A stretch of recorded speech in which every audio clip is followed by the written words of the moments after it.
Hey, ladies and gentlemen, boys and girls. It's time once again to circle the wagons because the Coon Prairie Ramblers are in the house. There's Curly, Joe, and Mo.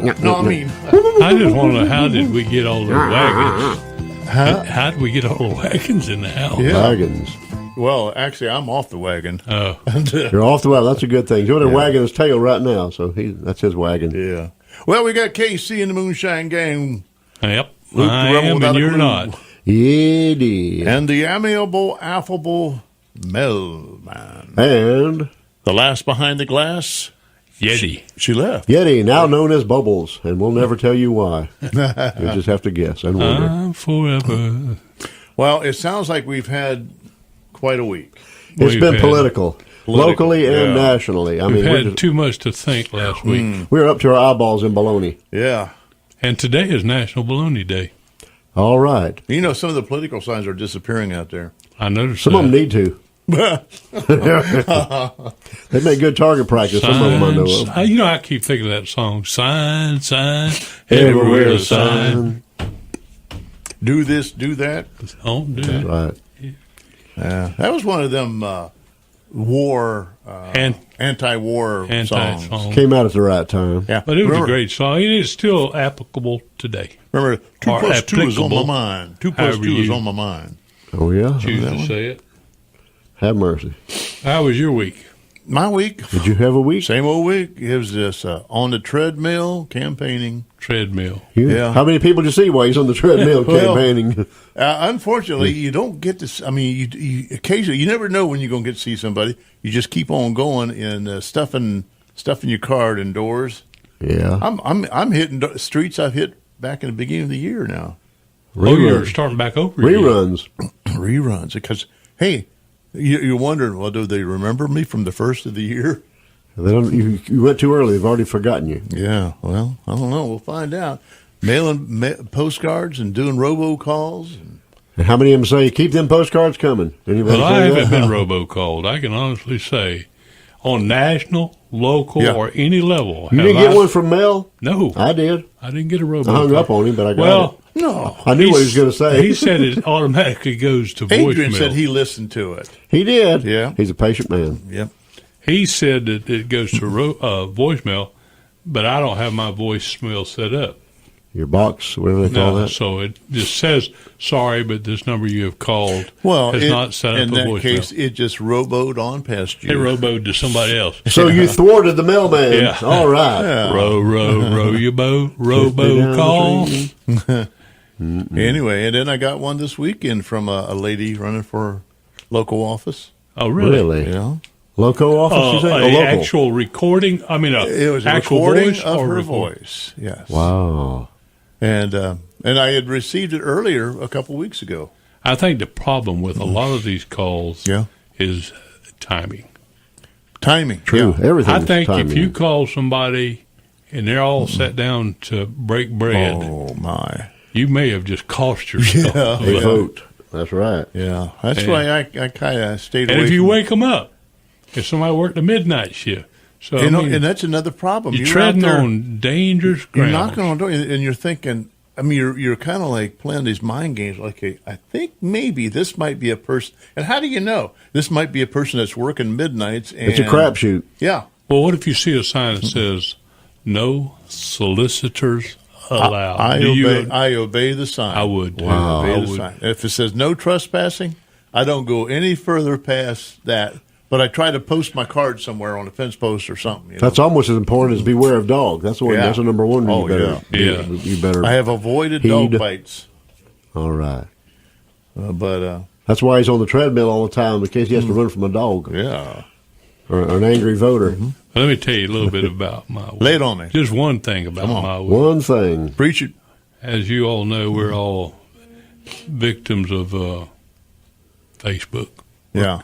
Victims of Facebook. I think the Eagles. Willing I think when the victims. Eagles wrote that song, Hotel California, Oh, yeah. they knew Oh. that Facebook was coming someday. I think and so. they tried to warn us, but we didn't listen. So anyhow, we're all victims of Facebook, and we can check in, but we can't check out. That's right. So anyhow, I was looking on her yesterday, and I saw this friend from my childhood had posted a photo. You know how they do the photos? That draws you in. Oh, yeah. You see the photo, and what's that? And you got to see it. I got to know more. So you push the little button, takes you somewhere else. And I read pork chop. Oh, my interest is getting even pork chops higher. I mean, it's peaked now. Oh boy! So, and then I read apples. Oh boy! And I read apple butter, and I'm reading it out loud. That's a recipe. And Kathy's sitting there. Oh, I think we ought to have that for dinner today. I said, I think you're right. So we power of suggestion. We went and got the fixins. And if you're not from the South, fixins is the things you get to make a meal with. That's right. That's the fixins. Ingredients. The ingredients for you highly educated folks. That's right. So we went and got the fixins for it. And I'm not going to say my wife's not very good at looking for things, but I find it hard to believe. But she told, I didn't go in with her to Winn-Dixie. She went into Winn-Dixie to get the apple butter. Yeah. You got to have a big jar of apple butter. She said there was no apple butter. No. To be found. And I found that and you hard didn't to believe. Here in the South? Come on. And in Winn-Dixie. She comes in with a little 12-ounce jar of apple butter. I said, well, we'll make do, I guess. But I'm thinking very seriously about doing my own personal investigation to see whether or not Winn-Dixie has apple butter. Yeah. Because, I mean, usually they have Musselmans have those huge, big old jars. Big, giant jars. That's right. But anyhow, so we got all the fixings. And it was real simple to make. It's a one-pot thing, you know. And she cooks the pork chops up, and then she seasons them, cooks them, takes them out, and then cooks the apples in that same juices, and then adds the apple butter, heavy cream, just all goodness. And then you put the pork chops back in there, cover them up, and let them just simmer for a while. Yeah. That'd make you want to slap somebody. I won't tell you what, it was. That's all you needed. Yeah, and you spoon that stuff on top of it. Pork chops. That's a meal in itself. You didn't need nothing else? We had else. But you could have easily, I mean, you got the apples, you got the apple butter, you got the butter, you got the heavy cream. What else does a man need? And we had all that stuff. And oh, my God, it was good. But then it made me think about, I don't know if I ever told you this story, and I asked my wife, and I'd never told her this story, but when I was a kid, I loved apple butter. I mean, dearly loved. On a biscuit? On anything. I mean, if I could get it on toast, a biscuit, or whatever, everybody else is having guava jelly, or they're having whatever they were having, strawberry jelly, or grape preserves, or whatever.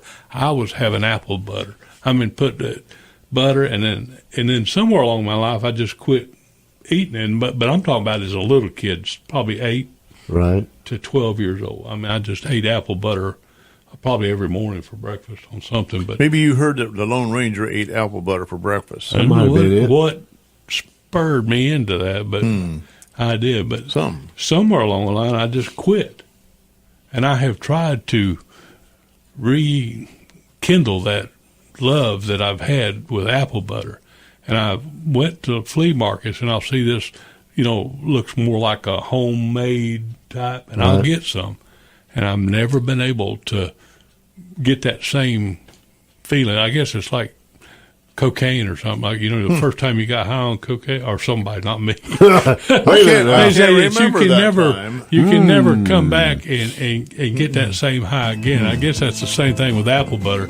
Once you've had that apple butter, you can't come back and reconnect and get that same high. You can't capture it again. From that apple butter that you did the first time. Well, you had a little taste of yesteryear. Yeah. But anyhow, we need to go make some money so we can buy some apple butter. Y'all sit tight. Don't go nowhere. We'll be back.